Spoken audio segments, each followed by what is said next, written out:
Hey guys, it's Rosa Hart.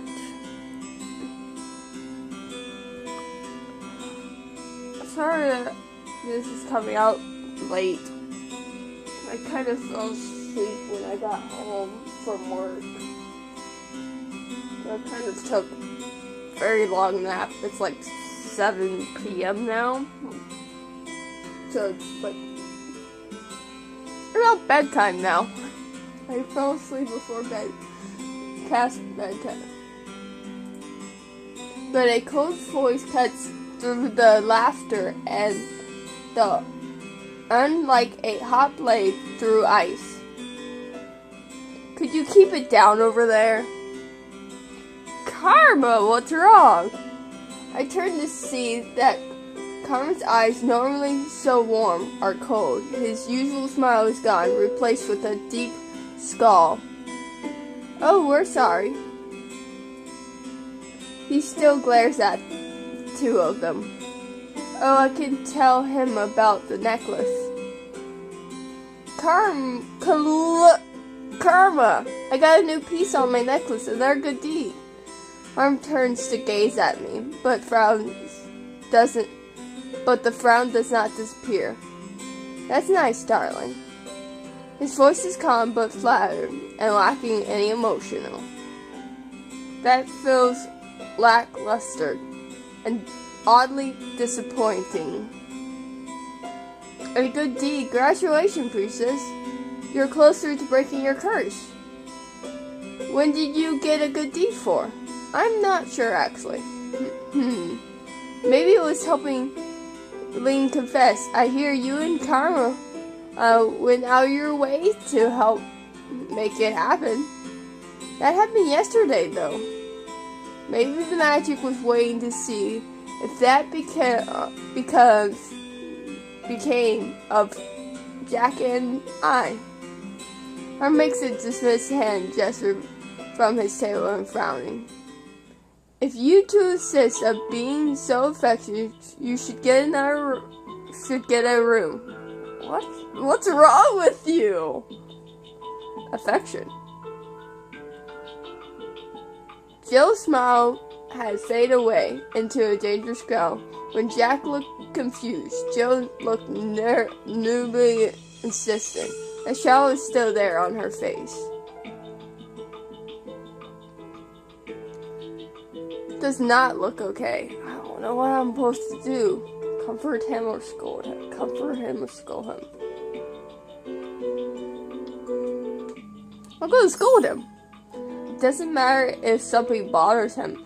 It isn't like him to be so rude. And is no exception for rudeness. Fine, I apologize. Happy?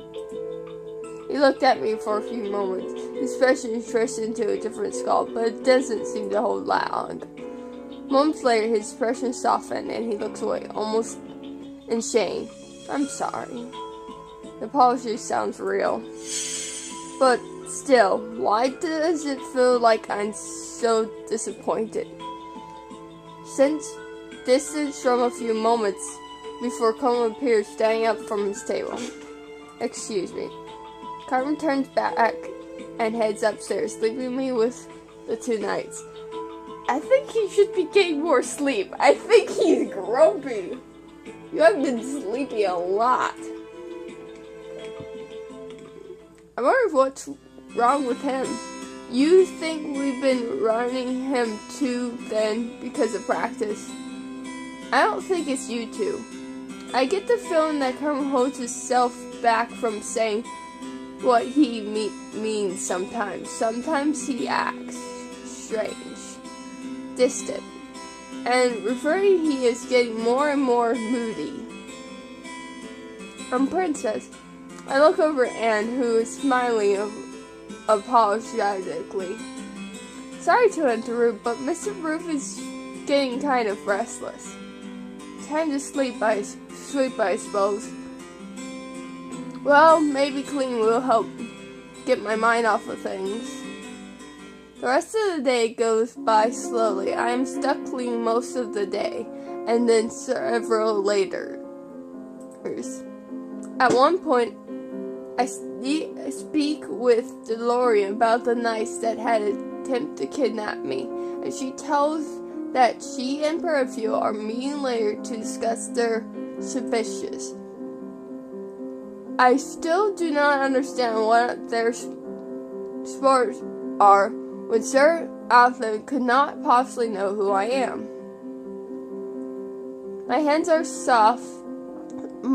sore by the end of the night, but I feel like I can practice with the sword. I notice that both Jack and Jill look restless too. Jack eventually leaves the patrol while Jill remains at the table looking deep in thought. I do not want to bother her, so I decided to find Karma. I got out to his room, but find the door is locked. Karma? Are we training tonight? No answer. My heart sinks. Is he not speaking to me? Did I do something wrong? No, you got what he deserved. For days, Karma stays in his room, only leaving when he had to be on patrol. A few times I saw Perfil go to his room, but she refused to tell me what is bothering him. I feel so useless. When Karma did not appear in the travel or out of town, he still had a terrible grin on his face. Look, I really don't want to talk right now. If you're so frustrated with me, why don't you just ignore me? No, I'm not going to train tonight. I'm not in the right state of mind. I do not want to talk about it. Just leave me alone, please. I am really beginning to worry about him. Let's break into his room. Today I am in town running errands with Watson for Perfil. It's been almost a week since Karma started acting so strange, so I thought I needed to do something for him. I know he likes dresses, and he told me once that he likes roses, but I can really find something that will cheer him up. Perhaps he would like some jewelry.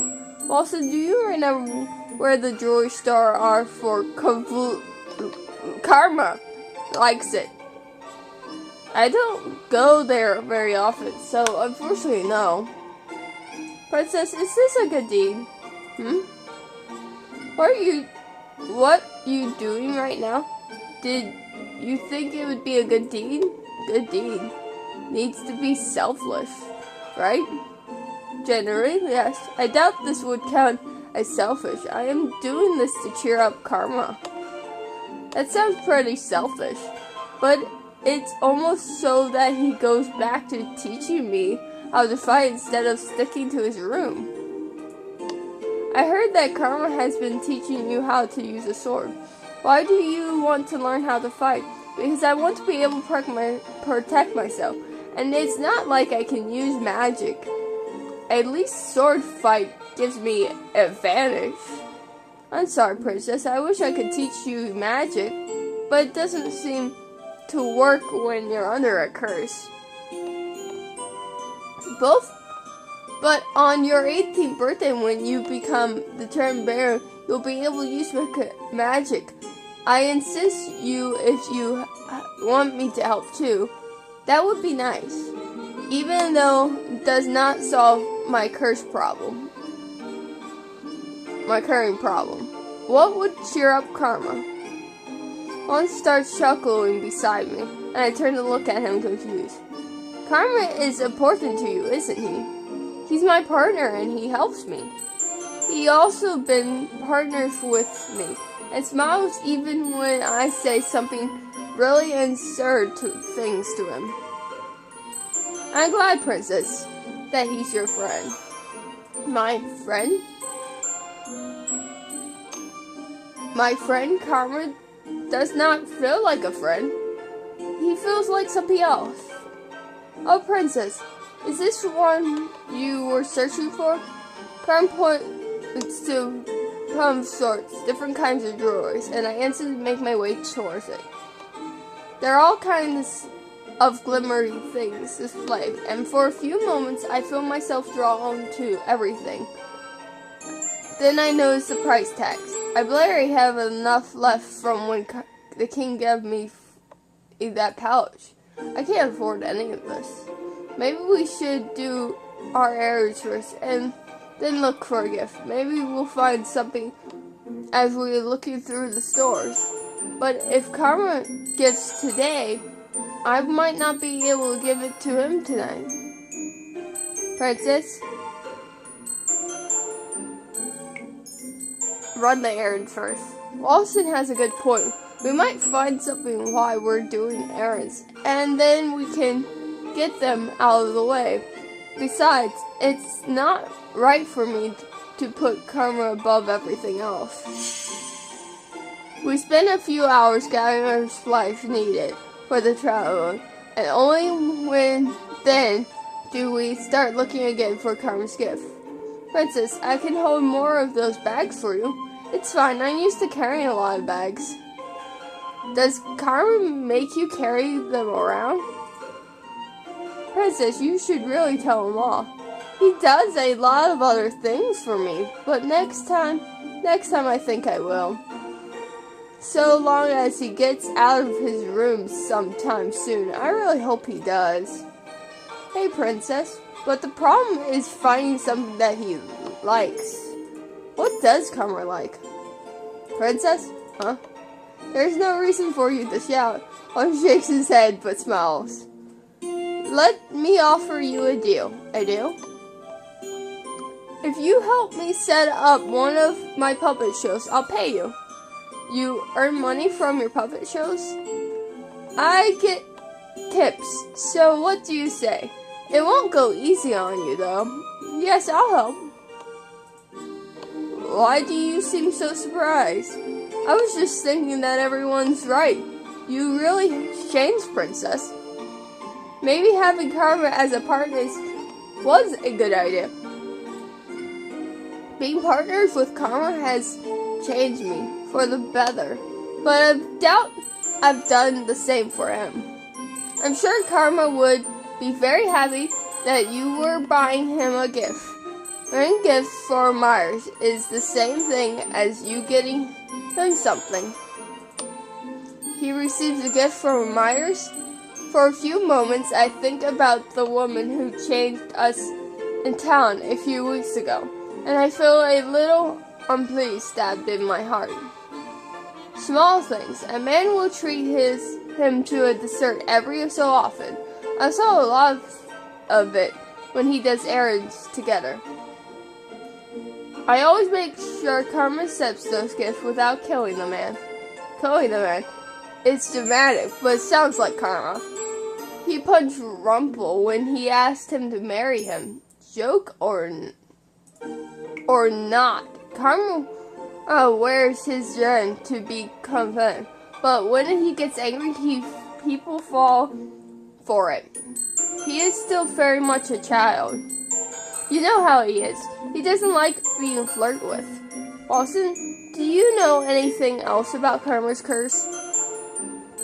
His curse he never really talks about. Who may even be more stubborn than me, if he is not letting anyone help him with his curse. Walston and I continue our search for a gift. Walston tells me that I can look for something a bit more expensive, and that he's just put me to work on another day by helping him with his puppet show. I returned to the jewelry problem we found earlier. Hello, madam, sir. What can I help you with today? Do you have any sort of rose-shaped jewelry here? The man refers me to a box full of many display rose-shaped earrings. He shows me a necklace, and I recognize barely that it is as if I am searching for something for Miss Karma, not Kufufu. My eyes scan to the glass, near and defeat, but before a little rose catch my attention in the back of the display window. It has a chain connected to it, but seems long enough to be a necklace. What's that one? That one simple rose crown, ma'am? It comes with a chain, but it also can be pinned onto the chest. The man takes it out of his display case so I can look at it. This is fancy, but not completely fancy. A little chuckle as I press my fingers to the approach, as I realized that I can open it. Oh yes, you can also put something small inside of it. This is perfect. I look at the price tag after making sure that it is not too expensive. I pay the shopkeeper. Walton pays him the additional fee, and then we walk back to Martian together. When we return to the Martian, I go to my room, tuck the lock into a dresser before I head to town to finish the rest of my chores. Just as I expect, but Fufu is not downstairs today either. Jack and Jill has taken to train with each other, though they seem agitated that Kafuzu is not helping them. At the end of the day, I hurry to my room, where I wrote a few words on a piece of paper, and I put it into the locket.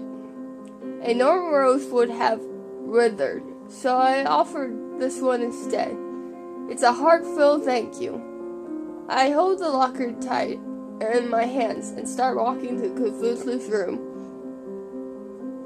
Why is my heart beating so fast? I'm just giving him a gift. I pause at Karma's door, remembering the last time I entered his room. I'm sure it's okay if I just go in. I open the door to Karma's room, thankful it wasn't locked, and I step inside. Kafuzu was sitting motionless in front of his mirror, shoulders slumped as he stared at his reflection. He's shirtless, and the tattoo, it seems different. Kafuzu does not notice me at first. I notice that his hand goes to his tattoo, his chest, and then I hear him heavily sigh. Slowly I close the door behind me. It clicks, and he suddenly turns to look at me. At first there is just shock on his face, and then suddenly anger. Again, why do you bother with this? I tighten my grip to the lock in my hands and I stare at him. And this was so important, so earned that you once again missed knocking on my door for a simple delivery? His voice slightly through my heart. I wanted it to be a surprise. I'm not in the mood for surprises, princess. It's no time at all. Carmen's suddenly right in front of me, his hand outside on either side of me, pinning me to the wall against the door. His face is closed. His expression is so feminine that I cannot even bring myself to think a way out of it. The only thing I could do is stare at him, his level, without getting angry, without crying. I will not show any weakness. Why? Why aren't you struggling or screaming at me? That's what the rose that I know would do. Then you do not know me as much as you think you do. And you know nothing about me. I've already returned when I stop, realizing he's right. I barely know anything about him. No, I don't, but I like to. Why do you insist on poking your nose in other people's business? We're partners. The only reason it has to be. I am supposed to help you, so why do you keep secrets from me? Help me? His lips quickly but smile in sadness. Kafuzu, I want to help you. In the silence then between us, I find that I cannot help but look at Kafuzu's tattoo. The thorn twine around the rose. It is beautiful, but it seems so late to me. When I glance at Kafuzu, he looks sinful. His eyes glare like he might not on edge of tears. Secrets are secrets for a reason, princess. You should know them. If you could speak about them, I would, but I cannot. And you burst into my room without even noticing, and what makes it harder? Harder for what? Princess, you can't imagine what I feel like. What are you talking about? And that woman, I thought we were meant to be. She was so lovely. Her smile, bright as the sun. Her eyes are far away. That's why never again. But then you ruined everything, Rose. You cut me down like... Put my hand against Carmen's chest, catching him off guard, and forced him to stumble back. Can't take any of this. If I ruin everything, then I'll just leave. You can have all your time in the world yourself then. The locket I brought for him burned in my palm, and I ended up throwing it at his feet. Rose, wait! I ignore him and I run from the room. When I return to my room, I lock my door, feeling hollow inside from tears. It hurts to breathe, and I think of Cthulhu. I eventually managed to fall asleep, but only having stretches of restless dreams when my eyes finally closed. Mother, are you and Father truly in love like the fairy tales? I thought I forbid you to speak of the fairy tales. Have you been reading them? No, Mother. I overheard someone in the palace talking about them today. Then I shall have to find that person, make sure they know that a important topic of current in the palace is. But Mother, the true love in the fairy tale sounds so nice. Do you think I can fall in love, true love with a prince? Dearest one, true love like that does not exist. But true love between mother and her child is the true kindness. I cannot be replaced by anything else. And all kinds of love is illusions. My love, all you will ever need. Do you understand me, my heart? Yes, Mother. Damn. The Lost Prince.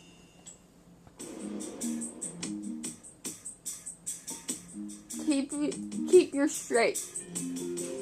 Jill gives me a warning, but it's too late on purpose. I can see the spell on her face. She affects slide past me and just a tap on the shoulder with her wooden sword. I gotcha again. For the last few days, I've been practicing with Jill and Jack because Cthulhu still hasn't come out of his room. The knights offered trade me, and right now they are teaching me about ways to hold a sword. This is slow, but Karma did tell me I wouldn't be able to master the sword so quickly. Cthulhu. He made me so angry the other day that I could not even properly give him my gift. Yet, I feel sad he is not teaching me himself. Come on, Princess, focus. I jog out of my room and nod at Jill. Okay. I rate myself for the next strike, and once again get tapped, this time on the hip. Jack takes over after Jill, and we do our rounds where I try to hit them with a certain strike. They both good teachers, but it does not feel the same as Cthulhu's instructions. His lessons seem less like they were out of a book. Don't worry, Princess. It always starts out slow. Lincoln was just slow at training, but look at him now. Jack wipes his head around in Joe's direction. His face turned deep red. Jill, that nickname. But you're so much fun to tease with, Lynn. She beams at him and then laughs at his embarrassment.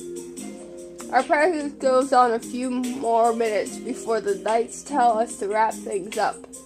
I think I'm going to stay out here for a little bit. Princess, you know it's dangerous out here for night. If I don't return in 10 minutes, you can come back and check on me. Jill seems unconcerned, but she eventually nods. Fine, just keep your guard up, Princess. I watch the two knights as they head back. I see Jack put his arm around Jill's waist, pulling her close. I turn away from the sight, ignoring the heavily filling my stomach. It's just practicing the swings for 5 minutes more. The only thing I could hear in the clearing while I practice is my shallow breathing and the winds in my ear. So it breaks my concentration somehow. I see a glimmer of color in the forest, and I immediately stop. My hand glow intense on the wooden sword. What was that? I bounced around my surroundings, and then I froze when I felt a hand on my shoulder. I could feel someone breathing on my neck. This feels familiar. Is this Cthulhu? I'm pretty sure I recognize Cthulhu's hand, but because I know it's him, I know that he wants me to do. I duck away from his hand and turn quickly, pulling my sword. The tip of the wood sat in his neck. For a few moments, I'm stunned. I think I won. Even Cthulhu looks surprised. It really is him. But then Karma's hands move, and he has one hand on my wrist and the other on the sword. Good, Rose. You realized you had an opening, but you broke your concentration. Cthulhu. Karma removes his hands, allowing me to lower my sword. I'm sorry, Rose. I felt my breath catching in my throat when Cthulhu holds out the rose pen that I got from him. I felt my cheeks flusher. You actually left this beautiful thing in my room when I came to return it. Yes, you left it in my room, and so I thought rather to bring it back to you. Does he really think I left it there on accident? Why would I leave it to your room on accident? What? I brought it for you. I wanted to give it to you, but you were acting strange, and Cthulhu's eyes wandered, this running clear on his face. Rose, you brought this for me? Why do he look so shocked? Cthulhu looks at me, for a few moments. His eyes go back down to the lock. He traces a finger around the end shape. His eyes slowly fluttering. It's to thank you for everything you've done for me. Rose. This is beautiful. He lets the chain fall through his fingers as he stares at the rose pendant with the I feel my heartbeat stun as he turns to regard me with the same generous smile. He leans forward and my breath stops as he reaches out to hold up my glass slipper necklace. He's standing so close. You really are a good person, Rose. You complete your second good deed. I think some kind of graduation is order. Is there anything you want I can give to you? I look at him and I notice Cthulhu's smile does not reach his eyes. He's still so sad. And I feel like there is so much I want for Cthulhu, but I do not ask for what he wants. A hug, I smile. Oh, he's faking smile. Huh? He looks at me in surprise. He thinks I'm being foolish for asking such a request, doesn't he? I should have not said anything. But before I can say anything else, Cthulhu takes a step forward and wraps his arms around me.